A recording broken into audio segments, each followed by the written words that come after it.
दोस्तों, क्या आप जानते हैं कि यूकेपीएससी और यूके ट्रिपल एससी की मेरिट में एक नंबर का अंतर आपको सीधे मेरिट लिस्ट से बाहर कर सकता है।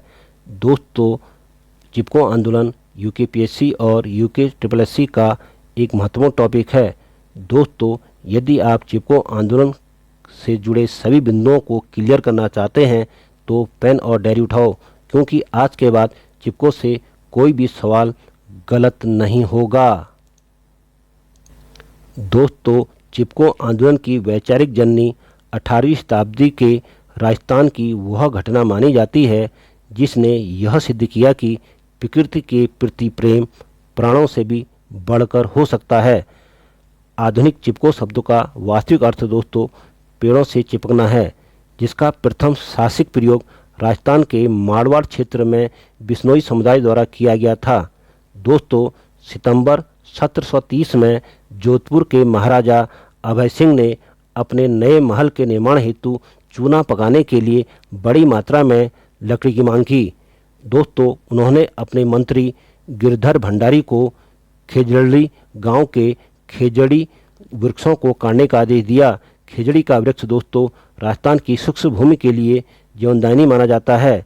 तो दोस्तों, जब राजा के सैनिक कोलाड़ियों के साथ गांव पहुंचे तब अमृता देवी बिश्नोई ने उनका कड़ा प्रतिरोध किया। दोस्तों, सैनिकों द्वारा रिश्वत के प्रस्ताव को ठुकराते हुए अमृता देवी ने अपन कहा, सर साटें रुक रहे तो भी सच तो जान। दोस्तों, इसका अर्थ होता है यदि एक सिर कटने के बाद भी एक वृक्ष बच जाता है तो यह सौदा सस्ता है। उन्होंने एक वृक्ष को गले लगा लिया और सैनिकों ने निर्दयतापूर्वक उनका वध कर दिया। दोस्तों, उनके पीछे उनकी 3 बेटियां आशु, रत्नी और भागु भी बलिदान हो गईं। दोस्तों, यह समाचार आसपास के 84 गांवों में फैल गया और देखते ही देखते दोस्तों बिश्नोई समुदाय के 363 लोगों ने एक एक करके वृक्षों को बचाने के लिए अपने प्राणों की आहुति दे दी। दोस्तों, कैसे अंग्रेजों के बनाए वन कानूनों ने चिपको आंदोलन जैसी ऐतिहासिक क्रांति को जन्म दिया। दोस्तों, चिपको आंदोलन अचानक नहीं हुआ था, इसकी जड़ें जाती हैं ब्रिटिश काल में। दोस्तों, अब आता है 1865 का वन अधिनियम। तो दोस्तों यहीं से शुरू होती है दोस्तों जंगलों की गुलामी। दोस्तों, पहली बार अंग्रेजों ने कहा जंगल अब सरकार के हैं, यानी सदियों से जो जंगल गांव वालों के जीवन का हिस्सा थे उन पर अब सरकार का दोस्तों दावा हो गया। तो दोस्तों सोचिए जरा, जिस जंगल से आप खाना, लकड़ी, चारा लेते थे वही अचानक आपका नहीं रहा। यह कानून छोटा आपको लग सकता है दोस्तों, लेकिन यहीं से शुरू होता है लोगों को जंगल से अलग करने का सिलसिला। दोस्तों, उसके बाद आता है 1878 का दोस्तों एक्ट वन अधिनियम आता है। दोस्तों, जंगलों को 3 हिस्सों में बांट दिया गया दोस्तों, रिजर्व्ड फॉरेस्ट, प्रोटेक्टेड फॉरेस्ट और विलेज फॉरेस्ट। दोस्तों, रिजर्व्ड फॉरेस्ट में गांव वालों को का प्रवेश पूरी तरह बंद कर दिया गया। न वो लकड़ी वहां से ला सकते थे, न वो चराई कर सकते थे, मतलब अपने ही जंगल में जाना दोस्तों अपराध हो गया। और दोस्तों उसके बाद दूसरे टाइप के जो फर्स्ट बनाए गए 1878 के एक्ट के तहत वो थे दोस्तों प्रोटेक्टेड फॉरेस्ट। इसमें आप चराई करा सकते थे, सूखी लकड़ी ला सकते थे, लेकिन पूरा नियंत्रण दोस्तों सरकार का था। और तीसरी तरह के जो वन थे दोस्तों 1878 के एक्ट में विलेज फॉरेस्ट, गांव वालों को सौंपे गए, लोग खुद प्रबंध करते थे दोस्तों। उसके बाद आया दोस्तों 1927 का वन अधिनियम, सबसे खतरनाक कानून था दोस्तों। इसमें दोस्तों अगर आप कोई लकड़ी लेता या चराई करता तो वो अपराध बन जाता, यानी कि सजा, जुर्माना और जेल दोनों का प्रावधान था दोस्तों। जो लोग मालिक थे वही अतिक्रमणकारी बन गए दोस्तों। गांव वाले जो कभी अपने जंगल के मालिक हुआ करते थे, अपनी सुविधा अनुसार जंगल जाया करते थे, यदि अब वो जंगल में एंट्री करेंगे तो वो अतिक्रमणकारी बन गए थे दोस्तों। जैसे कहते हैं ना, दुकान फलाने अतिक्रमण कर ली, नगर पालिका हटा रही है, वहाँ अतिक्रमण हो गया। ऐसे ही अब गांव वाले भी 1927 के एक्ट के बाद यदि जंगल जा रहे हैं तो वो अतिक्रमणकारी माने जाएंगे और सजा में जुर्माना और जेल दोनों का प्रावधान था। अब दोस्तों आता है आज़ादी के बाद, जब 1947 में देश आज़ाद हुआ, लेकिन जंगल नहीं, आज़ादी के बाद भी दोस्तों सोच वही रही, अंग्रेजों के कानून चलते रहे दोस्तों। नीति में बहुत बड़ा फॉल्ट था दोस्तों। 1952 की राष्ट्रीय वन नीति राष्ट्रीय हित स्थानीय लोगों से ऊपर थी दोस्तों। कहा गया कि इस नीति में स्थानीय ज़रूरतों की ज़रूरतों को नज़रअंदाज किया गया। ठेकेदारों पेड़ काटने की परमिशन मिली दोस्तों आज़ादी के बाद। पहले भी थी दोस्तों, लेकिन ठेकेदारी प्रथा चलती रही। गांव वाले तरसते रहे। वैज्ञानिक वानिकी के नाम पर यूकेलिप्टिस के पौधे लगाए गए, क्योंकि इसी से ज़्यादा पैसा मिलता था दोस्तों। है नहीं, जंगल का मतलब सरकार के लिए कुल पैसा था, उसके अलावा कुछ नहीं था दोस्तों। नतीजा क्या हुआ दोस्तों? और जंगल काटे गए, केवल यूकेलिप्टिस के पौधे लगाए गए। जैव विविधता दोस्तों प्रभावित हुई, प्रकृति में असंतुलन दोस्तों बढ़ा। और दोस्तों इसका फल क्या हुआ? और फिर आया वो पल जिसने इतिहास बदल दिया। 1973 गांव वालों को पेड़ नहीं, कंपनी को भी दे दिए, जैसे मैंने अभी डिटेल में उससे बात करूंगा। और दोस्तों यहीं से गांव वालों का गुस्सा फूटा और इसी ने दोस्तों चिपको आंदोलन को दोस्तों जन्म दिया। दोस्तों अब हम उस बिंदु पर बात करेंगे जिसने चिपको आंदोलन की जमीन तैयार की। दोस्तों एक ऐसा आंदोलन जिसने पूरे भारत को पर्यावरण के प्रति जागरूक किया। दोस्तों 20वीं शताब्दी के उत्तरार्ध में उत्तराखंड, जो उस समय उत्तर प्रदेश का हिस्सा था, के लोगों में वनों को लेकर असंतोष था। दोस्तों इस असंतोष की जड़ें औपनिवेशिक काल की उन वन नीतियों में थी जिन्होंने स्थानीय लोगों को उनके ही जंगलों से दूर कर दिया। दोस्तों गांव के लोग जो सदियों से जंगलों पर निर्भर थे, लकड़ी, चारा और ईंधन के लिए, उन्हें अब इन संसाधनों से वंचित कर दिया गया। दोस्तों इसके बाद 1962 में भारत चीन युद्ध के बाद स्थिति और खराब हो गई। दोस्तों सीमा क्षेत्रों में सड़कों का निर्माण तेजी से हुआ, जिससे बाहरी ठेकेदारों की पहुंच सीधे घने जंगलों तक हो गई। दोस्तों अब जंगलों का अंधाधुंध कटान शुरू हुआ। लेकिन दोस्तों असली चेतावनी आई 1970 में। दोस्तों जुलाई 1970 में अलकनंदा नदी में भयंकर बाढ़ आई और दोस्तों इसी बाढ़ ने पहाड़ी क्षेत्रों को हिलाकर रख दिया। लगभग 200 लोगों की जान गई और सैकड़ों एकड़ खेती की जमीन बर्बाद हो गई। दोस्तों इस घटना ने स्थानीय लोगों की आंखें खोल दी।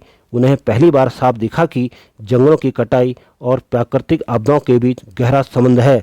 दोस्तों इसी समय पर्यावरणविद चंडी प्रसाद भट्ट और उनकी संस्था दसोली ग्राम स्वराज संघ DGSS ने यह महसूस किया कि जब तक स्थानीय लोगों का जंगलों पर अधिकार नहीं होगा, तब तक हिमालय का संतुलन सुरक्षित नहीं रह सकता।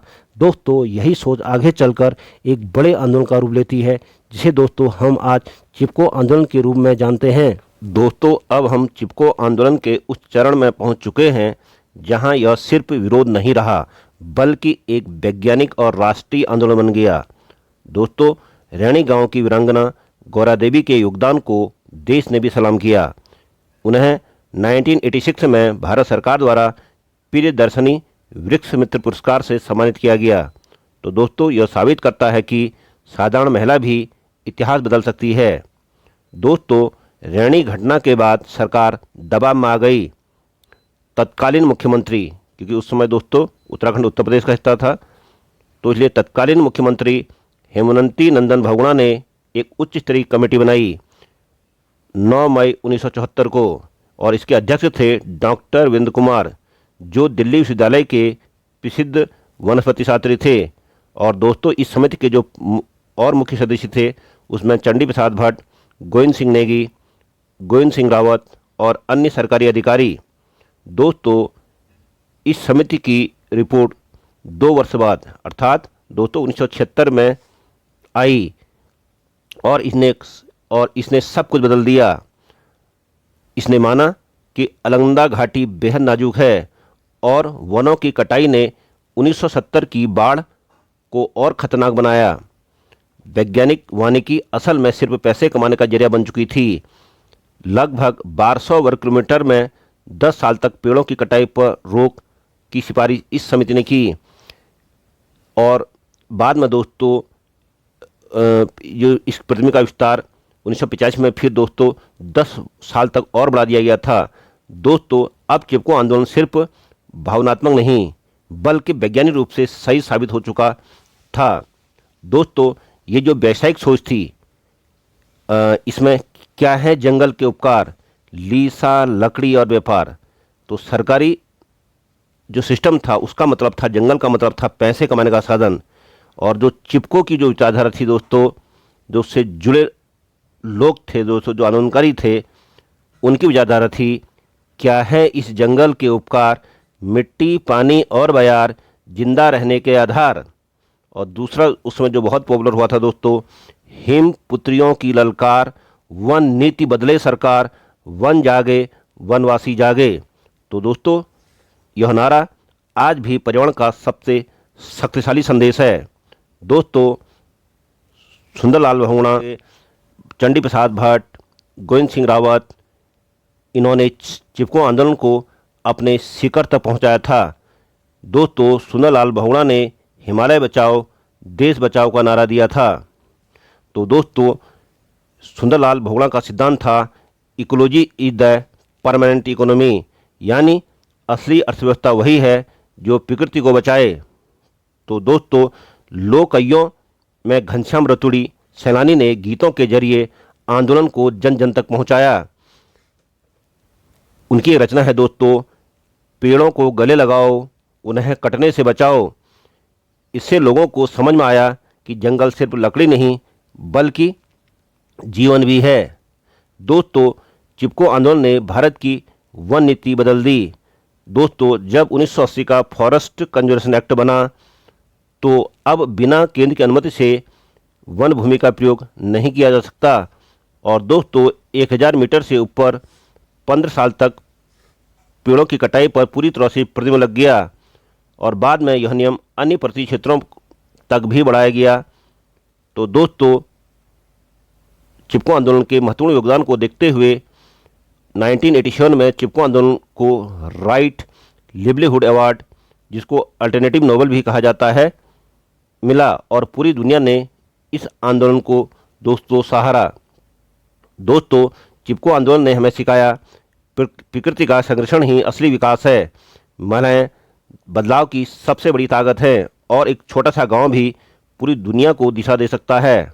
तो दोस्तों जब पेड़ों से इंसान चिपक गया तभी इंसानियत प्रकृति से जुड़ पाई थी। दोस्तों चिपको आंदोलन को राष्ट्रीय और नीतिगत स्तर पर सफल बनाने में सुंदरलाल बहुगुणा का बहुत बड़ा योगदान रहा।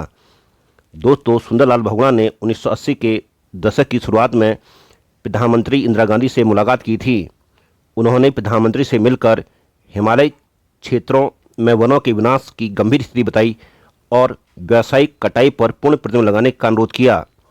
और दोस्तों सुंदरलाल बहुगुणा की अपील पर ही और आंदोलन के बढ़ते हुए दबाव के कारण 1980 में इंदिरा गांधी ने हिमालयी क्षेत्रों मतलब समुद्र तल से 1000 मीटर से अधिक की ऊंचाई पर व्यावसायिक उद्देश्यों के लिए हरे पेड़ों के कटान पर 15 वर्षों का पूर्ण प्रतिबंध लगा दिया था।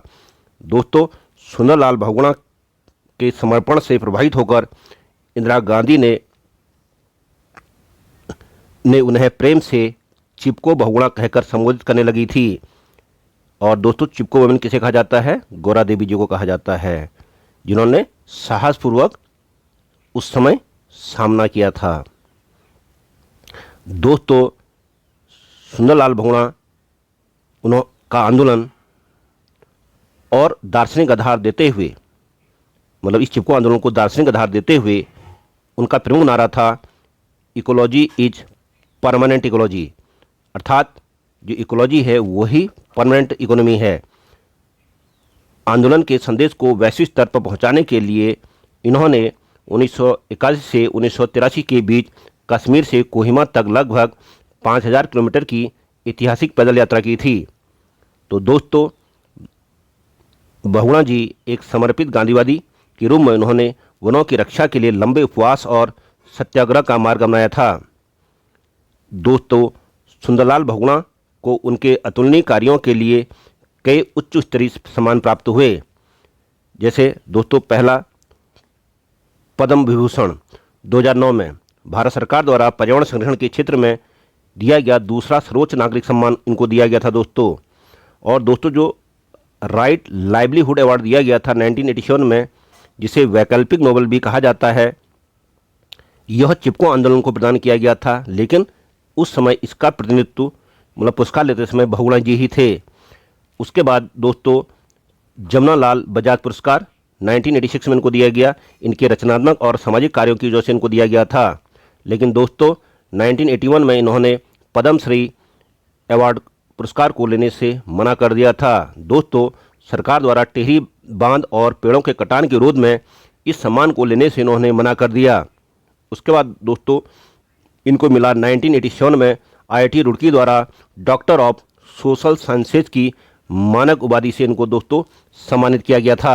जीवन हिमालय बचाओ देश बचाओ के संकल्प को समर्पित था और 21 मई 2021 को उनके निधन के बाद भी उनके आदर्श पर्यावरण प्रेमियों के लिए प्रेरणा बने हुए हैं। तो अब बात करेंगे चंडी प्रसाद भट्ट के बारे में, जो इस आंदोलन की रीढ़ थे। दोस्तों चंडी प्रसाद भट्ट को उनके सामुदायिक नेतृत्व के लिए एशिया का प्रतिष्ठित पुरस्कार रमन मैग्सेसे पुरस्कार 1982 में इनको दिया गया। इन्होंने यह दसोली ग्राम स्वराज मंडल DGSM के माध्यम से किए गए कार्यों के लिए मिला। दोस्तों चंडी प्रसाद भट्ट को 2005 में पद्म भूषण पुरस्कार मिला। पर्यावरण और सामाजिक कार्यों के लिए भारत का तीसरा सर्वोच्च नागरिक सम्मान इनको दिया गया।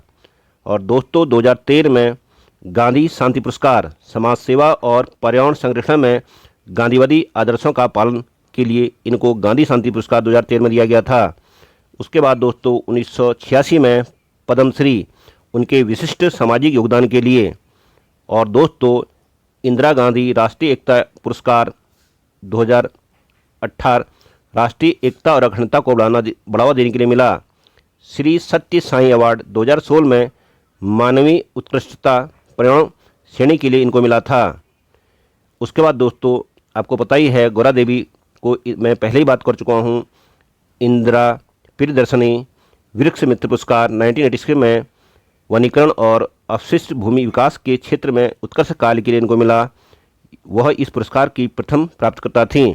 और दोस्तों उत्तराखंड गौरव सम्मान 2025 में मरणोपरांत उत्तराखंड राज्य सरकार द्वारा यह सम्मान इनको प्रदान किया गया है। तो दोस्तों ये आपके लिए परीक्षा के लिए बहुत ही इम्पोर्टेंट है कि उत्तराखंड गौरव सम्मान 2025 को गौरा देवी को मरणोपरांत 2025 को मिला।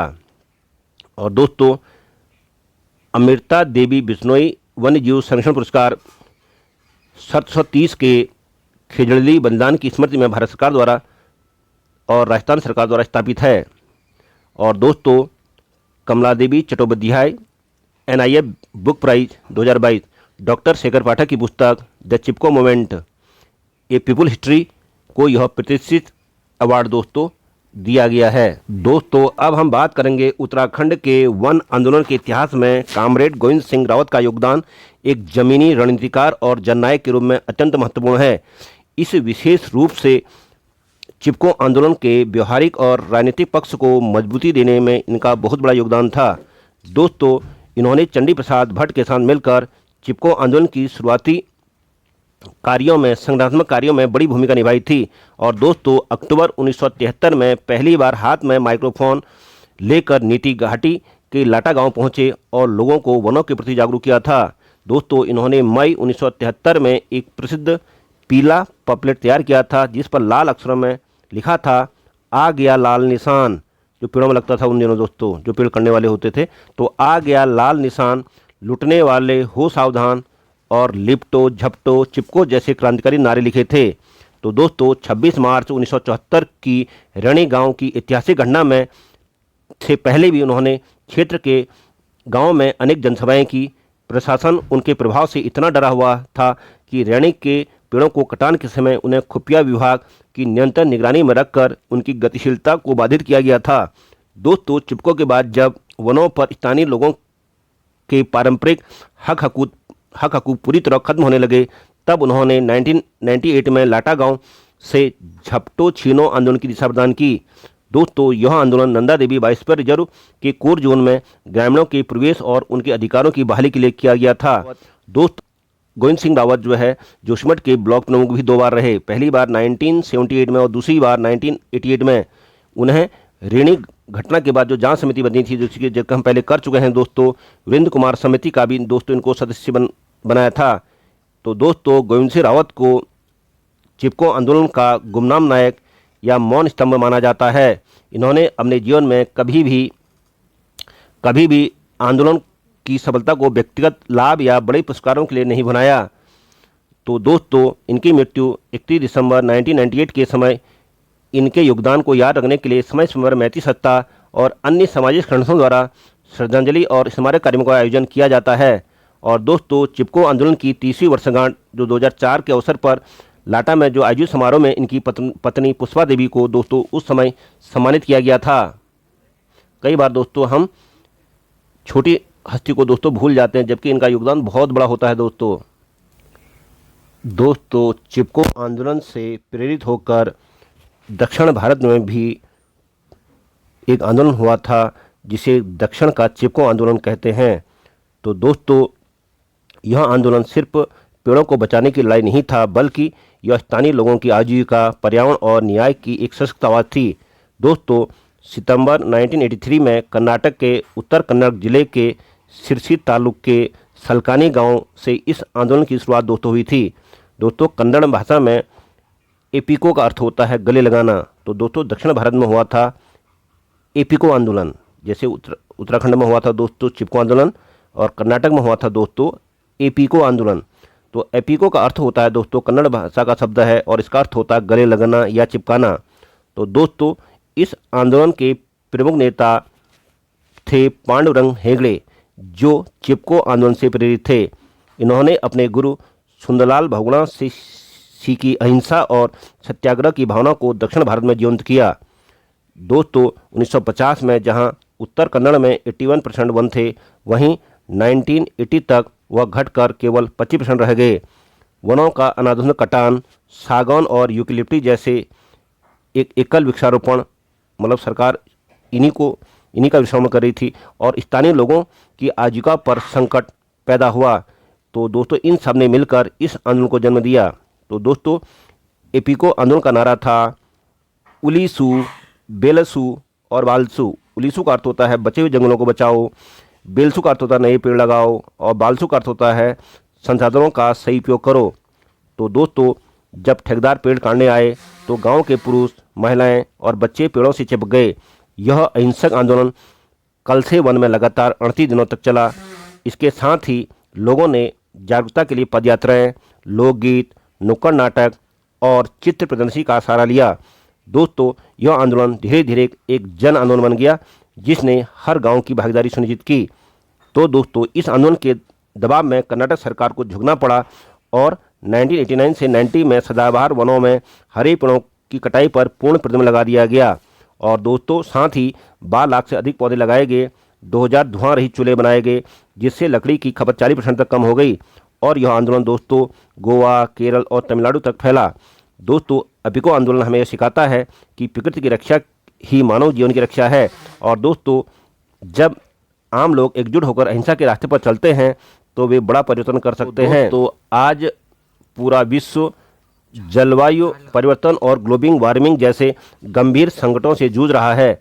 ऐसे समय में भारत का ऐतिहासिक चिपको आंदोलन पहले से कहीं अधिक प्रासंगिक हो गया है।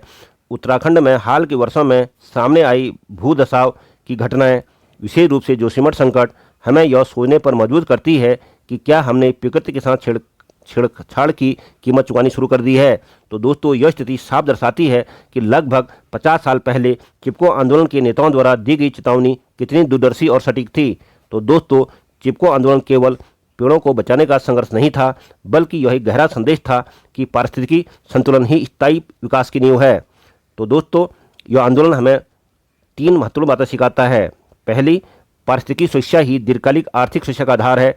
यदि हम प्रकृति का संतुलन बिगाड़ेंगे तो इसका सीधा असर हमारी अर्थव्यवस्था और जीवन पर पड़ता है। दूसरा, पर्यावरण संरक्षण में महिलाओं और स्थानीय समुदायों की भूमिका सबसे महत्वपूर्ण है।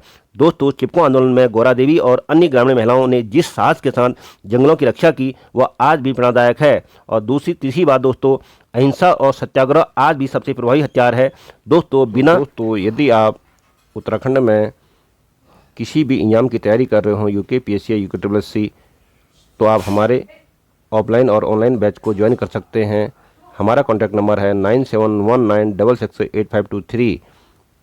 और दोस्तों डिस्क्रिप्शन बॉक्स में भी हमारा कॉन्टैक्ट नंबर अवेलेबल है, उससे संपर्क करके आप अपनी सीट सुनिश्चित कर सकते हैं।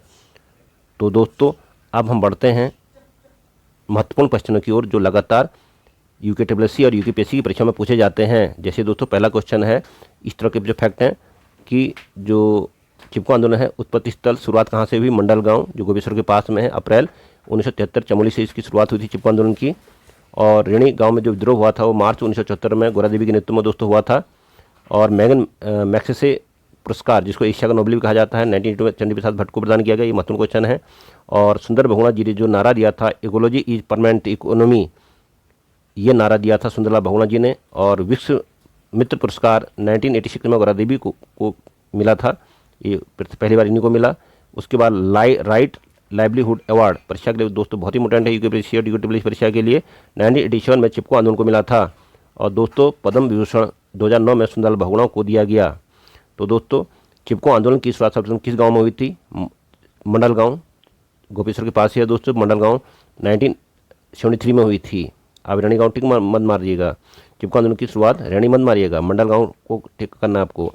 पारिस्थितिकी की स्थायी अर्थव्यवस्था है, पारिस्थितिकी ही स्थायी अर्थव्यवस्था है, यह नारा किसने दिया था? सुंदरलाल बहुगुणा ने। परीक्षा के लिए मोस्ट इंपोर्टेंट दोस्तों, 1974 में रेणी गांव में चिपको आंदोलन का नेतृत्व किस महिला ने किया? गोरा देवी। सही आंसर आप जानते हैं दोस्तों। चिपको आंदोलन से प्रेरित होकर अफीको आंदोलन किस राज्य में शुरुआत था? कर्नाटक में शुरुआत हुआ दोस्तों, 1983 में शुरुआत हुआ। हिमालय के पेड़ों की कटाई पर 15 वर्ष का प्रतिबंध किस विधानसभा ने लगाया था? दोस्तों इंदिरा गांधी ने लगाया था 1980 में। दसोली ग्राम स्वराज मंडल डीजीएसएम की स्थापना किसने की थी? तो उत्तर है दोस्तों चंडी प्रसाद भट्ट ने 1964 में। गोरा देवी को भारत सरकार द्वारा विश्व मित्र पुरस्कार कब दिया गया? 1986 में। और दोस्तों चिपको आंदोलन का तात्कालिक परिस्थिति कारण कौन सी आपदा थी? दोस्तों 1970 की अलकनंदा बाढ़। चिपको के कवि के रूप में किसे जाना जाता है? दोस्तों घनश्याम रतुड़ी, इनको सैलानी भी कहते हैं।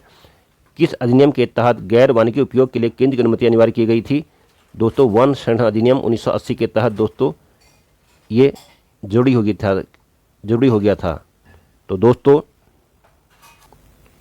दोस्तों आज जब हम हिमालय के धंसते हुए शहरों और सूखते जलस्रोतों को देखते हैं तो चिपको का संदेश और भी जरूरी हो जाता है। दोस्तों आज की इस क्लास में आपके सपनों का एक नई दिशा दी होगी।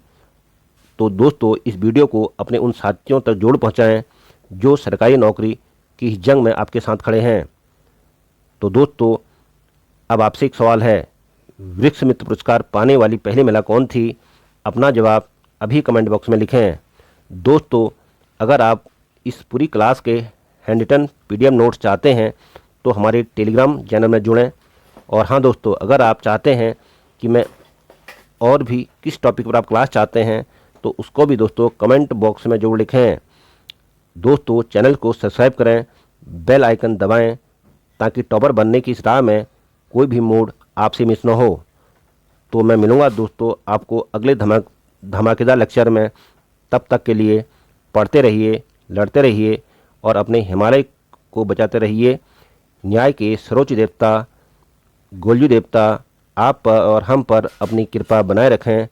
जय उत्तराखंड, जय देवभूमि, जय हिंद।